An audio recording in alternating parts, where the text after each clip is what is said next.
Right, this is my weekday green shake.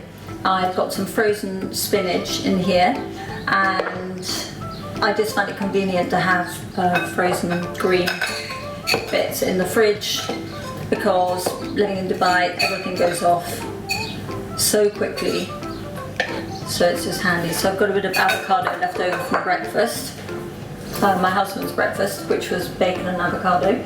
I've just got to get my kale.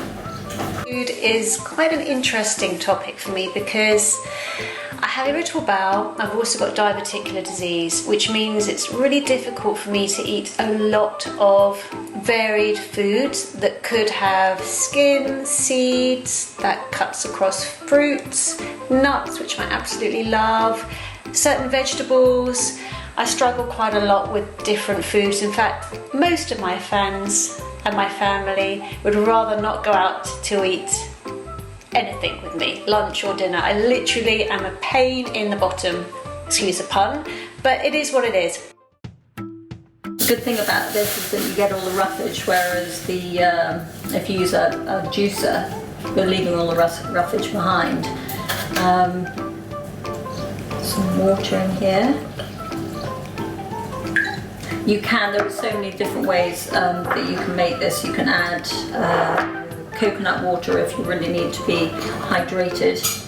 This papa herbs do an amazing range of additives.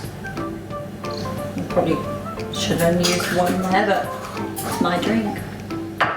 And my wonderful protein powder. Tried a few, and the coconut is by far my favourite. I also add some fresh grated coconut, which I don't seem to have at the moment. So that's where I'll leave it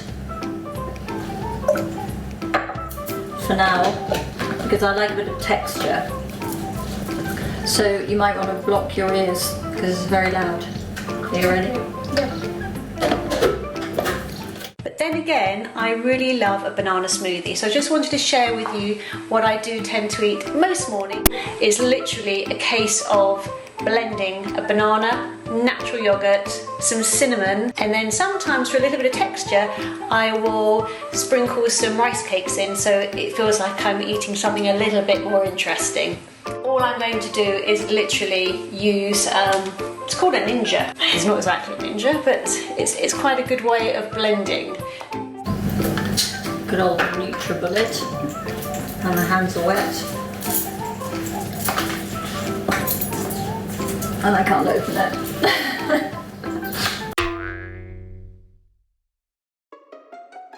Lemon cake. I did actually do cookery GCSE when I was at school. I failed my first attempt purely because I forgot to put the oven on, and equally I forgot to put apple in the apple pie, so that wasn't very good. However, as I've got older, I quite like the idea of baking, and I actually really enjoy it if my cakes are well received, and these seem to be. What a blobby mess that is.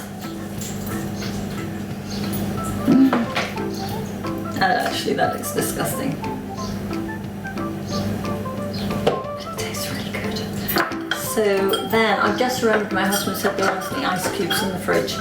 I put a handful of cashews and ice cubes, but... Okay, so Hershey's now knowing that he's going to be getting released, and off they run. Two rabbits. They love it. They just absolutely love running in that area.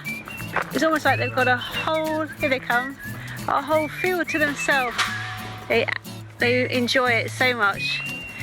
They're chasing rabbits at the minute. My hubby, walking, that's Philip, saying hello. So ice cubes. I like some chunky bits of cashew,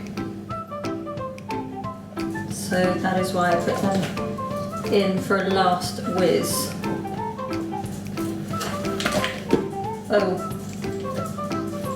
it's too thick. Sorry, I'm really making a mess.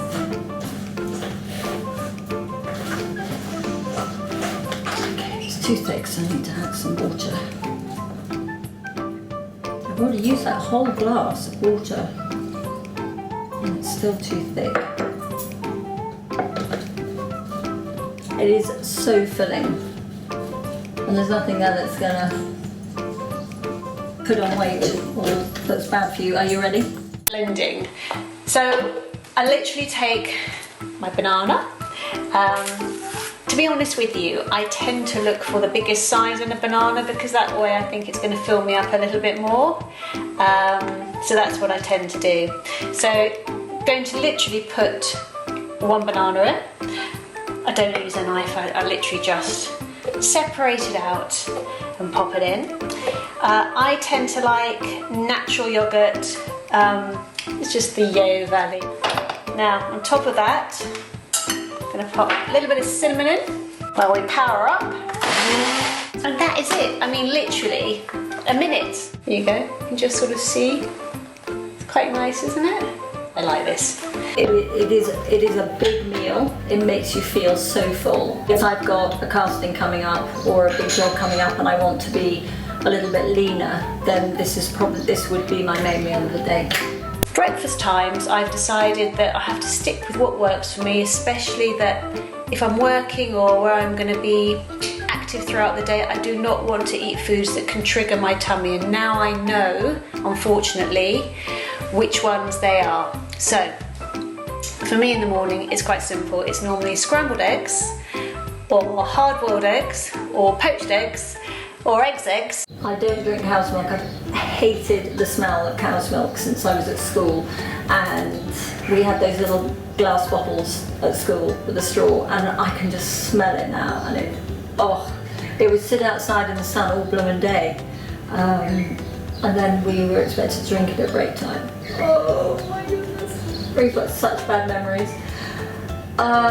So I really don't like that, but I'm not dairy free because I love cheese. Good cheddar is my favourite cheese. Obviously everybody knows themselves what they can't eat, taking into consideration I use yogurt because thankfully I'm not lactose intolerant, so I can have yogurt. What do you think Evey's diet looks like?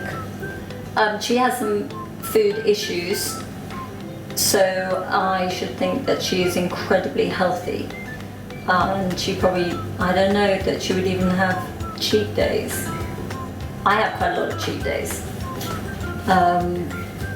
But I treat myself, I reward myself, and then I can go for days of being strict. So I do what I need to do. And IBS is a bit of a blanket term, range of different pains and discomforts in the tummy. So for me, I had to really sort of go more of an invasive way and had colonoscopies and barium enemas and things that weren't particularly nice, but they needed to go in and find out what was going on, and that's where they found diverticular disease. So now it's a case of avoiding the foods that trigger me because I don't want to have the pain or the tummy cramps. Running is my only thing at the moment. There are a few exercises that we do. So one thing that we do when we're waiting for the kettle to boil is to squat, and if you can't get your heels down straight away, then keep working at it because it is important for movement as you get older. Yeah, just rocking around and keeping your balance. I'm getting a lot of elbow loose. Big step, small step. So you're supposed to be feeling that at the side of your glutes, that's the side of your bum, and that's just switching everything on, getting yourself ready to do some good work. Right, this is essential if you want to be able to walk unaided by the time you're 70. So sitting in a chair, gotta think about this one. Don't want the microphone to fall over. So getting up on one leg. You with it? Yeah. And the other one, there's always going to be one stronger than the other. Like that, see?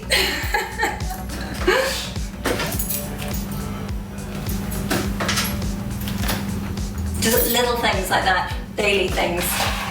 that will make a difference. So I want a nice big squeeze. 100-kilometer race. What was the experience like?